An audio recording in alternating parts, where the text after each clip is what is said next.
नमस्कार। Chief electoral officer की press conference के बाद घाटी के उस पार के सभी सियासी जमातें एकजुट हो गई हैं। डॉक्टर फारूक अब्दुल्ला जो फॉर्मर चीफ मिनिस्टर रहे हैं, नेशनल कॉन्फ्रेंस के प्रेसिडेंट हैं, उन्होंने 22 तारीख को सुबह 11 बजे ऑल पार्टी मीट बनाई है और उसके बाद आगामी रणनीति तैयार करी है। आपको बताते चले कि चीफ इलेक्टोरल ऑफिसर ने प्रेस कॉन्फ्रेंस की जिसमें कहा कि 22 लाख और नए वोटर बनाए जाएंगे और साथ साथ उन्होंने ये भी कहा है कि जो लोग जम्मू कश्मीर में रहते हैं, किसी भी राज्य अथवा यूनियन टेरिटरी के हों, यहाँ पर पढ़ते हो, रोजगार करते हो या फिर काम करते हो, उनको वोटिंग राइट मिलेगा। वो अपना वोट बना सकते हैं और आगामी विधानसभा के चुनावों में ये वोट कास्ट कर सकते हैं। हालांकि चौतरफा निंदा की गई। घाटी के जितने भी नेता हैं, महबूबा मुफ्ती से शुरू होकर के नेशनल कॉन्फ्रेंस के भी जितने नेता हैं, उन्होंने चौतरफा निंदा की है। और 22 को ऑल पार्टी मीट सुबह 11 बजे डॉक्टर फारूक अब्दुल्ला ने बुलाई है, जिसमें चर्चा करेंगे कि किस तरीके से आगामी रणनीति तैयार की जाएगी। चर्चा करेंगे। अविनाश जी से शुरू करते हैं। अविनाश जी, क्या लगता है जो फैसला लिया गया वो ठीक है? सर, ऐसा है कि जिस तरह से हमारे इलेक्शन ऑफिसर इंद्रेश कुमार जी ने जो प्रेस वार्ता में ये बताया है कि लगभग जो परिसीमन आयोग की रिपोर्ट के मुताबिक 20 से 25 लाख मतदाताओं को जो बढ़ोतरी होगी जी, और बाहरी राज्यों से जो जहाँ पे नौकरी कर रहे हैं, यहाँ रह रहे हैं, उनके वोट का जो अधिकार की बात करी है जी। इसमें उन्होंने ये भी कहा है कि डोमिसाइल का ज़रूरत नहीं है वोट बनाने में।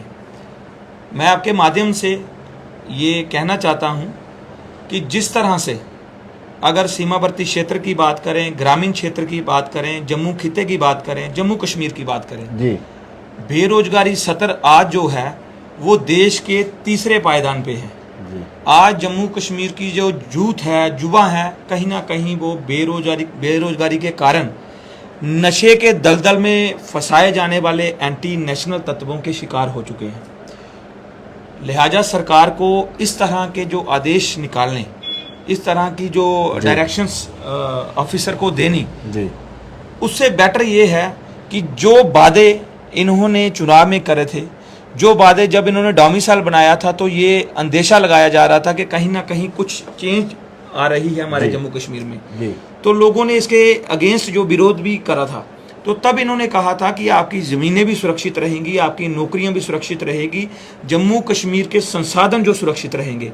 लेकिन आपने देखा कि एक्साइज पॉलिसी में तरमीम करके, अमेंडमेंट करके, मंदिर, स्कूल, जो भी शिक्षा संस्थान थे, उनकी दूरी को ख़त्म करके घर घर आज मंदिरों के शहर। अविनाश जी, आप नहीं चाहते हैं कि जो लोग जम्मू कश्मीर में रहते हैं वो वोट कास्ट करें, अपना प्रतिनिधि चुने जी? आपके लोग जो बाहर सेटल्ड है वो वहां पर वोट कास्ट करते हैं। हिमाचल में लोग को वोट कास्ट करते हैं, जो बाहर से वो नहीं वोट कास्ट करना चाहते। बिल्कुल, मैं ऐसा नहीं कहता जी। हम सीमावर्ती क्षेत्र से हैं और सीमावर्ती क्षेत्र के जो लोग हैं वो भारतीय हैं, किसान परिवारों से हैं, और हमारे जो जितनी भी सिक्योरिटी एजेंसीज हैं, सिक्योरिटी फोर्सेस हैं, उसमें आज तैनात हैं सीमा बॉर्डरों पे।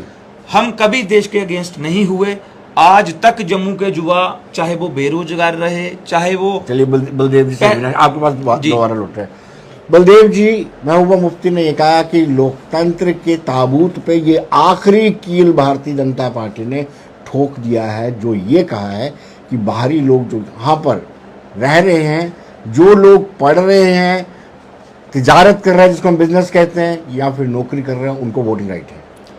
विनोद जी, एक तो जिस इशू पे बुलाया आपने, बहुत बड़ा महत्वपूर्ण इशू है, मैं धन्यवाद करता हूँ आपका। बट महबूबा जी की आप बात करते हो तो महबूबा जी ने ये भी कहा था कि 370 को छेड़ने की कोशिश मत करना, इसको हाथ लगाओगे तो पूरा जल जाओगे, तिरंगा उठाने वाला कोई नहीं मिलेगा। आज पहली बार देखा, 75वें साल के जो हमारा अमृत महोत्सव बना रहे थे, कश्मीर में जगह जगह तिरंगे लग रहे, इतना कभी नहीं लगा। तो महबूबा जी चाहती नहीं है कि हिंदुस्तान के साथ वो पाकिस्तान का रोना रोती हैं, रोती रहेंगी, उनके तार वहाँ जुड़े हैं। लेकिन लोकतंत्र का गला तो इन लोगों ने घोटा है जी। इन्होंने 370 की आड़ में जितने जम्मू के लोगों के साथ जाति राष्ट्रभक्त और नेशनलिस्ट लोग जो थे, चाहे जम्मू के कश्मीर थे, उनके साथ जो जातियाँ की, जो करप्शन की, जो घोटाले लेकिन वो ये भी आरोप लगा रहे हैं बलोरिया साहब की डेमोग्राफी को चेंज करने का प्रयास किया जा रहा है। डेमोग्राफी चेंज, आप इधर रहते हो, किस तरह की जम्मू में हो रही थी वो आपको पता है। डेमोग्राफी चेंज तो ये कर रहे थे। उन्होंने सिर्फ इतना कहा है इलेक्शन कमीशन ने कि कोई भी जम्मू कश्मीर में रहने वाला व्यक्ति वोट डाल सकता है। जी, मेरे अपने लोग बाहर हैं, इंदौर में रहते हैं, पंजाब में रहते हैं, वो वहाँ वोट डालते हैं। जी, जो आदमी जहाँ की सिविक फैसिलिटीज लेता है, जो जहाँ पे रोड लेता है, जो जहाँ पे फैसिलिटी लेता है, वो वहाँ वोट क्यों नहीं डालेगा? राइट। अगर वोट डालता है तो उनको परेशानी क्या है? ये हमारे कॉन्स्टिट्यूशन में लिखा है। जी, और बहुत सारी स्टेटों में ऐसा है कि जो किराएदार भी है वो 3 साल अगर किराए पे रहते हुए जिस एरिया में हो गया, वहाँ वो वोट डाल सकता है। लेकिन इनकी परेशानी ये है कि इनको बचाने के लिए बॉर्डर पे हिंदुस्तान की फौज आए तो इनको कोई परेशानी नहीं। इनका हमारे लोग शहीदी दे रहे हैं, कल भी इतने लोग शहीद हुए हैं, 6 आदमी शहीद हुए हैं, तब इनको कोई परेशानी नहीं। तब कहते हैं कि कोई नहीं, एक मिलिटेंट मरता है तो इनको परेशानी आती है।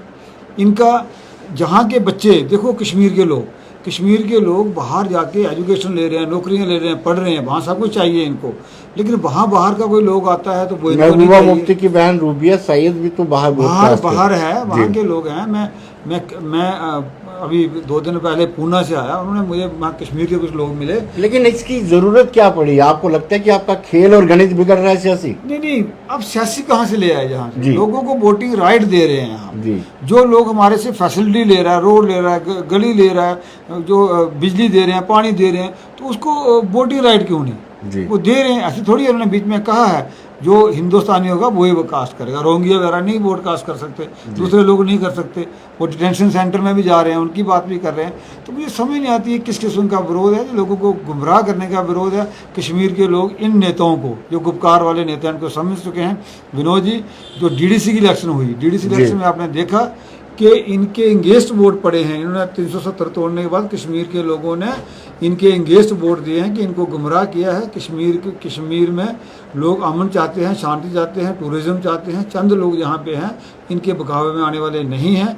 मुझे लगता है कि कश्मीर के लोग भी इस फैसले का स्वागत करेंगे। अविनाश जी, आपको क्या लगता है कि भाजपा असल में ये कहते हैं कि ऑटोनमस बॉडी है इलेक्शन कमीशन ऑफ इंडिया, लेकिन डायरेक्ट तो भाजपा ही करती है, क्या जरूरत पड़ी इस तरह का फैसला लेने की? ऐसा है सर कि जातिवाद और धर्म पे मैं नहीं जाता, लेकिन आपको बताना चाहूँगा, पिछले दिनों जैसे परिसीमन आयोग ने यहाँ जम्मू कश्मीर में कार्य करा, जी, उसमें कहीं ना कहीं हमारा जो जाट समुदाय था, जी, उनकी जो पॉलिटिकल एक रिप्रेजेंटेशन के लिए जो हमारे वहाँ पे चुनाव लड़ते थे, वहाँ की सारी सीटों को रिजर्व कर दिया गया।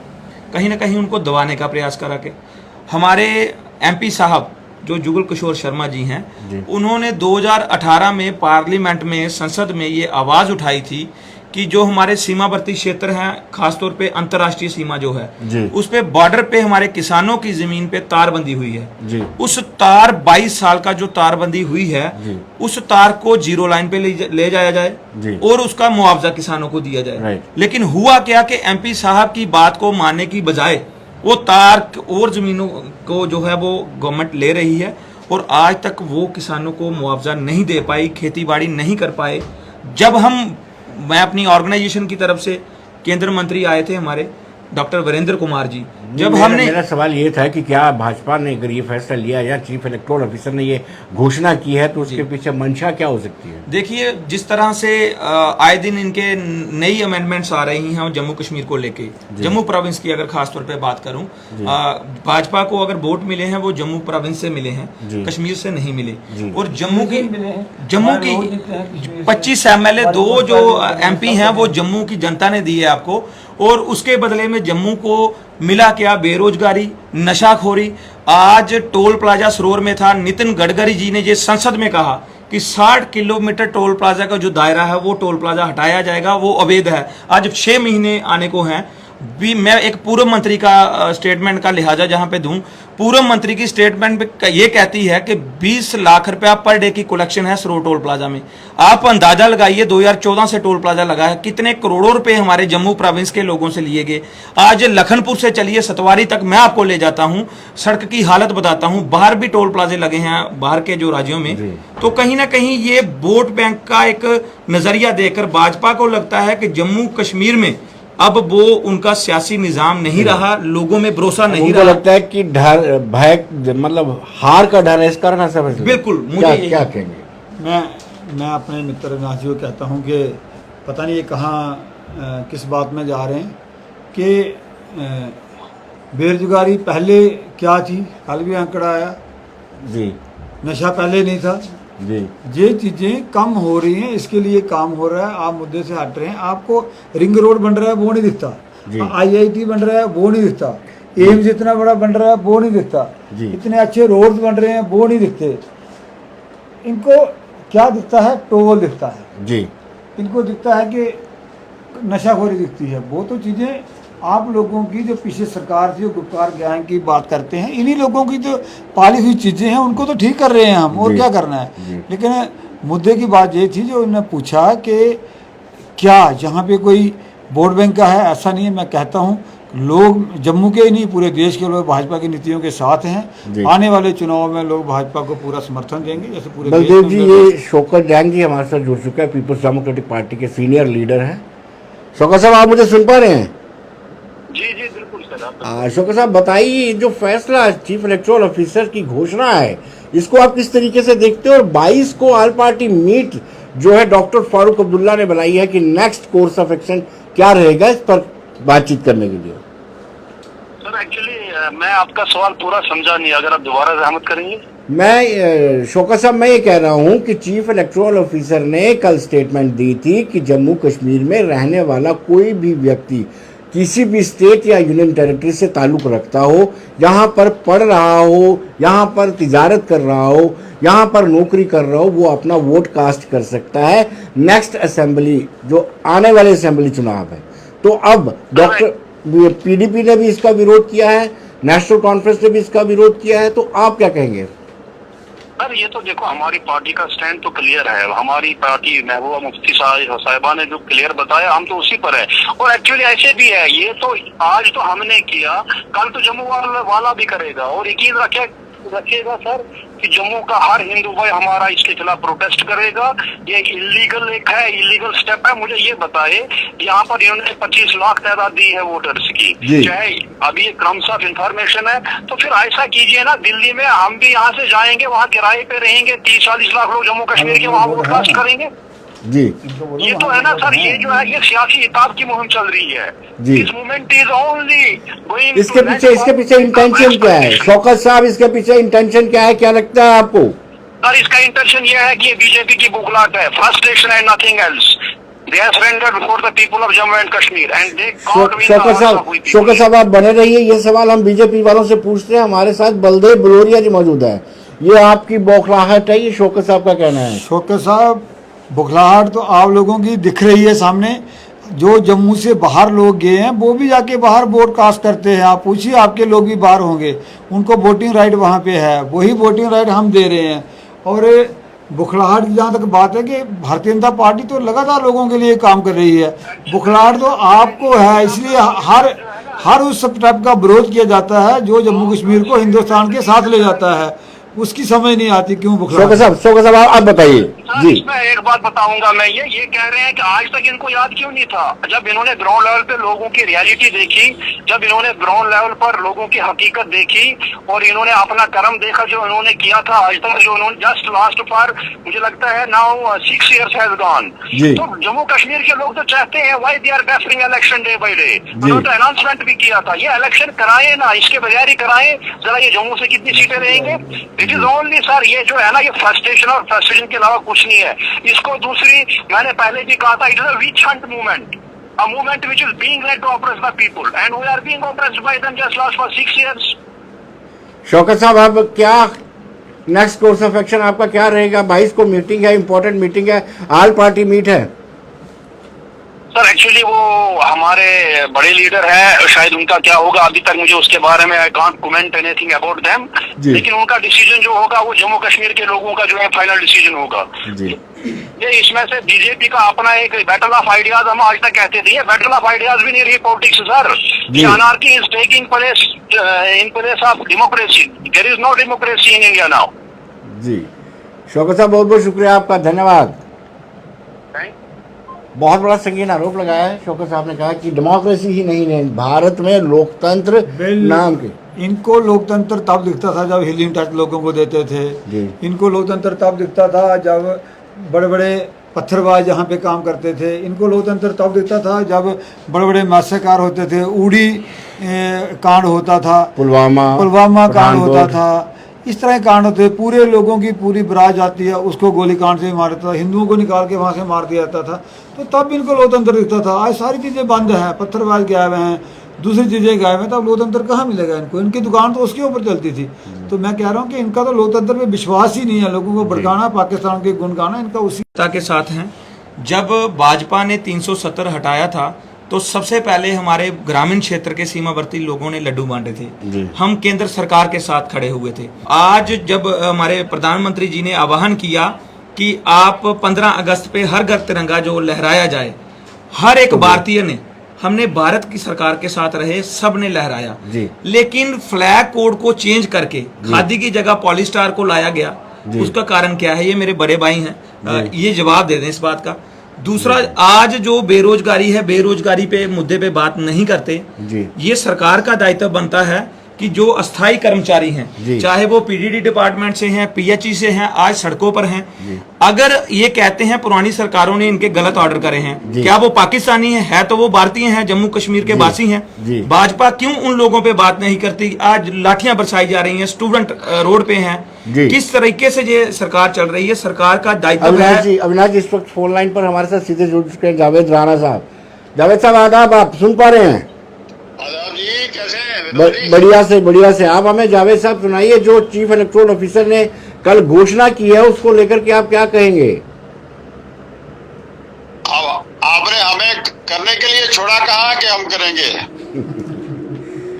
अभी तो ना आप कुछ कर पाएंगे, ना हम कुछ कर पाएंगे, ना जम्मू कश्मीर के लोग कुछ कर पाएंगे, क्योंकि हमें हमारी राय को जो है वो ही दबा दिया है जी। हमें डिबार कर दिया है। ये डिबार करने की एक साजिश है जी। आप मुझे बताइए कि जो नारा था बीजेपी आरएसएस का, जो नारा था जी, एक निशान एक विधान, एक निशान एक प्रधान जी, हम बादिला न ख्वास्ता मैं रिपीट करूंगा 3 बार कि हम ये कहते हैं कि चलो जी ठीक है, एक तो नारा है देश में जी, कि एक विधान, एक विधान, एक निशान, बादिला न ख्वास्ता, हम इसको कबूल कर लेते हैं। अगर तो हम ये भी पूछते हैं देश की लीडरशिप को कि यहाँ क्यों दूसरा यार्डस्टिक इस्तेमाल किया जाता है जम्मू कश्मीर में जी। आप देख लीजिए ना कि अगर आप इस पे यकीन रखते हैं तो आपने पूरा हिंदुस्तान जो है यहाँ राय दहिंदगान की लिस्ट में ठोक दिया है, तो हम लोगों की राय कहाँ जाएगी? और वो आपका नारा एक विधान, एक निशान, एक प्रधान कहाँ गया? कि अगर आपने ये सब कुछ करना है तो मुझे बताइए ना कि आप हिमाचल प्रदेश में कर सकते हैं? आप नॉर्थ ईस्टर्न स्टेट्स आपकी जो अरुणाचल प्रदेश, आसाम, मिजोरम वगैरह वगैरह जो स्टेट्स है, आप वहाँ कर सकते हैं। जावेद साहब आप अगर ये अगर आपने जाना है विनोद जी, तो वहाँ जाने के लिए भी कोई बिजनेस, कोई लैंड परचेज, कोई नौकरी, कोई रिक्रूटमेंट, कोई वोट देने का तो सवाल ही पैदा नहीं होता है। आप वहाँ जाने के लिए भी आपको तो एक परमिट लेना पड़ेगा, इजाजत लेनी पड़ेगी, फिर जाएंगे। तो मैं ये कहूँगा कि कुल मिला के जो हम ये कहते रहे हैं, रिसेंटली मैंने किसी इंटरव्यू में ये कहा था कि जिसमें हमारे ये साबका डिप्टी सीएम साहब भी थे, मैंने कहा था कि बीजेपी को ये जरूरत नहीं है लोगों को फेस करने की, वो उनका हौसला ही खो चुके हैं वो। और आज जो है पूरे देश को यहाँ अपना वोटर बनाएंगे और वोट डालेंगे, जिसमें पैरामिलिट्री फोर्सेस भी होंगी, दूसरे लोग भी होंगे। तो ये तो कहीं कोई जावेद साहब आपको ये तो गैर अखलाकी और ये सब। जावेद साहब, आपको ये तो नहीं लग रहा कि आने वाले दिनों में यहाँ पे चौबे जी, दुबे जी सारे विधायक बन के आ जाएंगे? अगर वोटिंग राइट मिलता है तो ये इलेक्शन भी लड़ सकते हैं।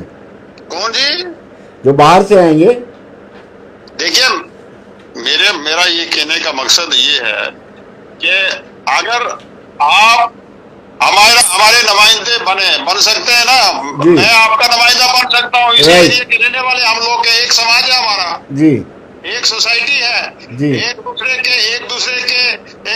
के दुख दर्द में हम शरीक होने वाले हैं जी। तो अगर महाराष्ट्र का आगे यहाँ आपका एमएलए बनेगा, मंत्री बनेगा, चीफ मिनिस्टर बनेगा, तो उसको यहाँ की टोपोग्राफी की, यहाँ की हालात का, यहाँ का राणा साहब आपके सवाल का जवाब हम बीजेपी वालों से लेते हैं। आप बने रहिए, क्या कहेंगे आप?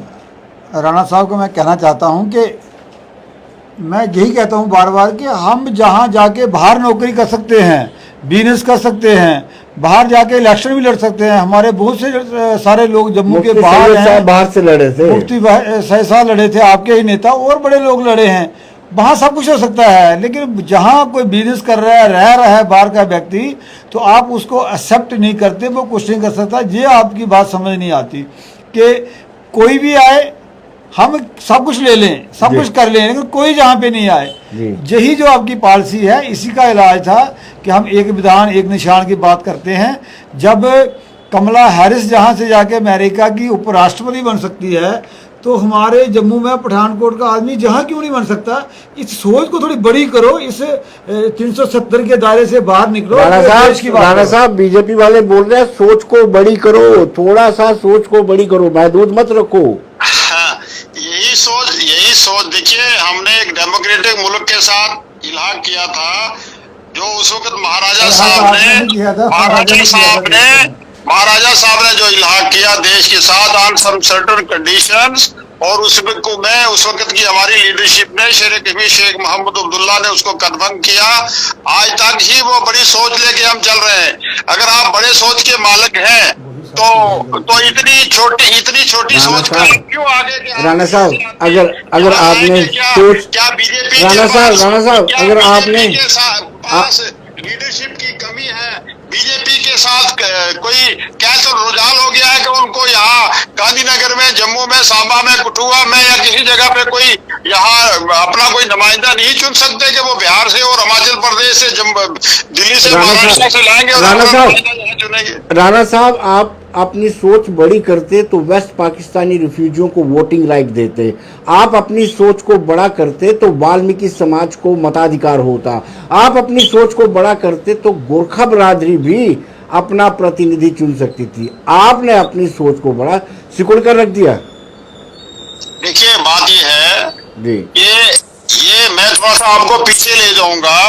जब महाराजा साहब बहादुर ने 1927 में यहाँ स्टेट सब्जेक्ट लागू किया था जी, वो देखिए ना, इस स्टेट की टोपोग्राफी, इस स्टेट की ज्योग्राफी पोजीशन, इसकी इक्तिसादी पोजीशन, और फिर दूसरा आगे चल के हम जो प्रॉक्सी वार का हम शिकार हो रहे हैं, ये क्यों किया था? अगर हम वो लोग बड़ी सोच वाले थे, मैं कहूंगा कि महाराजा साहब की बड़ी सोच थी। आज हम कहाँ पैदा हो गए कि हम ये कहेंगे कि नहीं जी, उस वक्त की लीडरशिप, महाराजा साहब की सोच भी जो है हम कहेंगे कि वो कुछ सोच नहीं थी, शेर कश्मीर की सोच भी कुछ नहीं थी। राणा साहब, ये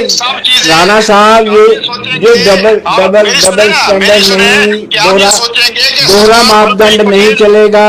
राणा साहब, आप 1931 13 जुलाई को काला दिवस बनाते हैं, महाराजा को गलत ठहराते हैं, और अब जब आपको जरूरत पड़ती है तो स्टेट सब्जेक्ट के नाम पर आप महाराजा की तारीफें। मेरी बात सुनिए ना, मेरी बात सुनिए।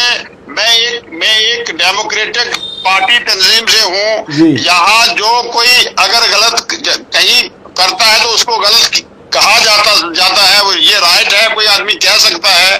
कहीं कब काला दिवस होगा, क्या होगा, आपने एक बड़ी बात छेड़ दी है, वो डिबेटेबल बात है। देखिए, 79 लोगों को मारा गया और वो दिवस जो है मना रहे हैं, आज भी मनाएंगे और आगे भी मनाते देंगे, वो अलग डिबेट है, आप उसमें हमें अलग डिबेट में बुलाइए। लेकिन मैं ये कहूंगा कि हमारी सोच, आप मानते हैं कम सोच है, क्या नेहरू की कम सोच थी, क्या वल्लभ भाई पटेल की कम सोच थी, क्या शेर कश्मीर की कम सोच थी, क्या महाराजा साहब बहादुर की कम सोच थी?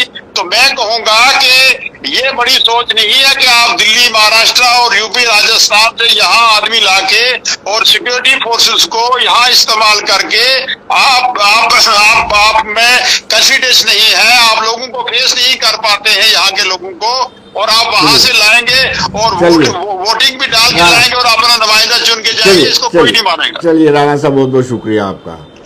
राणा साहब सीधी सीधी बता रहे हैं। अविनाश जी, आपसे जानना चाहेंगे कि क्या वाकई में ये भारतीय जनता पार्टी की बौखलाहट है, फ्रस्ट्रेशन है? देखिए, मैं राजनीतिक तौर पे तो टिप्पणी नहीं कर सकता, लेकिन सामाजिक स्तर पे कार्य करने का मुझे मौका जो है, मेरी संस्था में जो करता हूँ, लोगों में रहता हूँ, मैं ये कहना चाहूँगा कि भाजपा के जो भी राष्ट्र के फेवर में काम किए हैं, हमने उसकी सराहना करी, हम उसके साथ खड़े हुए, लेकिन बदले में हमें क्या मिला? जो सरकार के दायित्व होते हैं, आज जिस तरीके से 25 से 30 लाख वोटर जो हैं, उनको ये इलेक्शन ऑफिसर ने कहा है कि उनको वोट बनाए जाएंगे, उससे हमारी बेरोजगारी स्तर ऑलरेडी ज्यादा बढ़ा हुआ है। तीसरे पायदान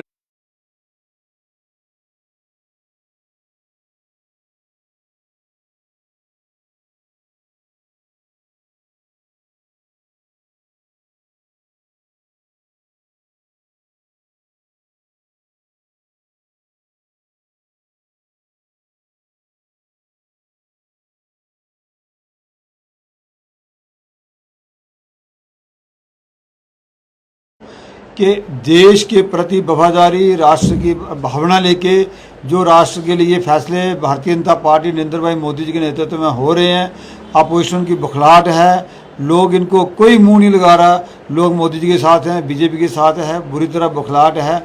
जैसे ये कहते हैं कि उन्होंने अपने वायदे निभाए हैं और देश को आगे ले जाने की बात कर रही है, अपोजिशन की दुकानें बंद हैं, वो हमारे पे तानाशाही थोप रहे हैं, वो लोगों के बीच जाने के काबिल नहीं रहे हैं, कुछ बोलने के काबिल नहीं है, यही उनकी बौखलाहट है। बहुत बहुत शुक्रिया बलदेव जी आपका। मैं अंत में ये कहूँगा कि जी सत्ता को लेकर हमारे जम्मू कश्मीर की जो एक संस्कृति है, सभ्यता है, मैं आपके माध्यम से ये आह्वान करूंगा केंद्र सरकार को कि सत्ता के लिए इस तरीके से हमारी संस्कृति को खराब ना किया जाए। खास तौर पे जो दायित्व सरकार का बनता है, वो बेरोजगारी को लेके, हमारे युवाओं को लेके, अस्थायी कर्मचारियों को लेके, हमारे किसानों को लेके, उस पे सरकार काम करे तो हम मानेंगे कि राष्ट्रीयता ये सटीक रहनी चाहिए इनसे हमें। अविनाश जी आपका धन्यवाद।